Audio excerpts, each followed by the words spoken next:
Hello, baseball fans. Hope everybody's doing awesome out there, staying safe. Haven't like or subscribe? Please do so. Really appreciate your support. Best way you can help me out is by hitting like and subscribe. And hey, give away prizes to subscribers just to say thank you for your support. So today I thought we could do something new in Baseball Rambles. That's right, we're going to talk about this day in baseball history. And we're going all the way back to January 12th, 1994, when Steve "Lefty" Carlton was elected to the Baseball Hall of Fame. And me, I'm a pitcher guy, and this guy is one of my favorite players. And let's talk about why. Well, this guy grew up in Miami, Florida, and one of the interesting things about Steve Carlton as he was growing up is, as a teenager, he got big into Eastern philosophy. Another thing that he got into was meditation. And he said a lot of that meditation that he adopted early in his teenage years actually helped him with focus and clarity on the mound and translated into some of his success. Interesting. Another pitcher who also did something similar, one of my heroes, Roy Halladay, but that's a vlog for a different time. If you ever wondered why Roy Halladay wore number 32, we're talking about it right now because that was Steve Carlton's number as well. Now retired with the Phillies. But let's go back to his early years. This guy debuted with the Cardinals on April 12, 1965, and he was huge, 6'4", towering over 200 pounds. He hit them with a nasty fastball slider mix, and he had immediate success. His first few years with the Cardinals, he had an ERA of 2.98. Led him to 2 World Series in 1967-68, winning the World Series in 1967 and having a dominant game in Game 5. If you ever get a chance to check out the reels on that one, do so. This guy was on fire.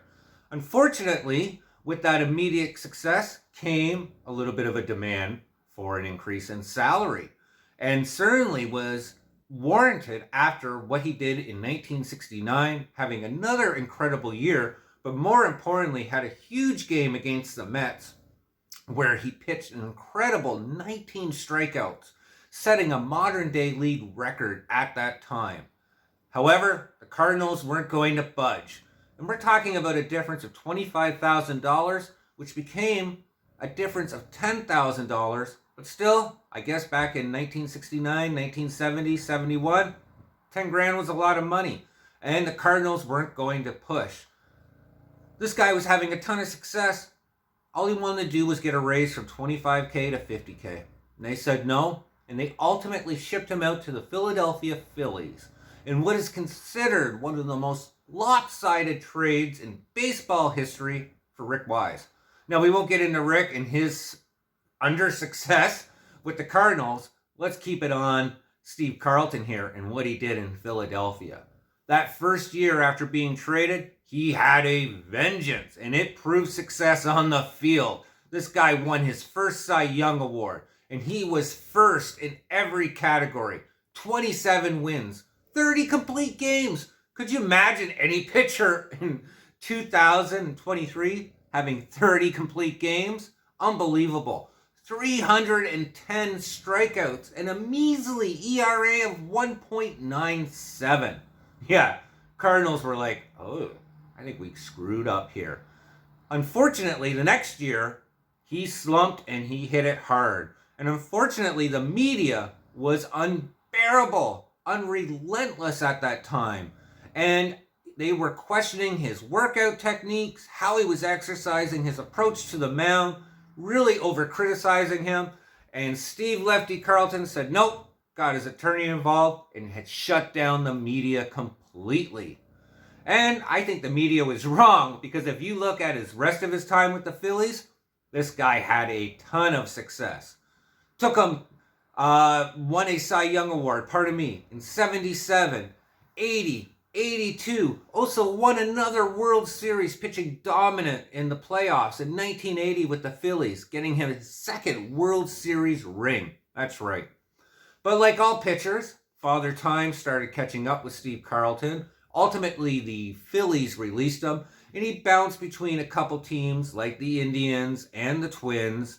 The Giants, the Indians, and then the Twins. Ultimately, pitching his last game in 1982 in April, had an awful ERA of over 16. decided to hang up his cleats and call it a career. And boy, oh boy, what a career for Steve "Lefty" Carlton. This guy was a 10-time All-Star, 2-time World Series, 4-time Cy Young Award. Number 32 is retired, which is why Roy Halladay had to wear number 34 when he was traded to the Phillies. On top of that, unbelievable 329 wins, 4,136 strikeouts, 3.22 ERA, and a 90.2 WAR. That's why Steve "Lefty" Carlton is a hero. This is why he is elected into the Hall of Fame, and that happened on this day in baseball, January 12th, 1994. Hope everybody does safe out there. Hit like and subscribe if you haven't already, and we'll ramble on soon. Take care, guys.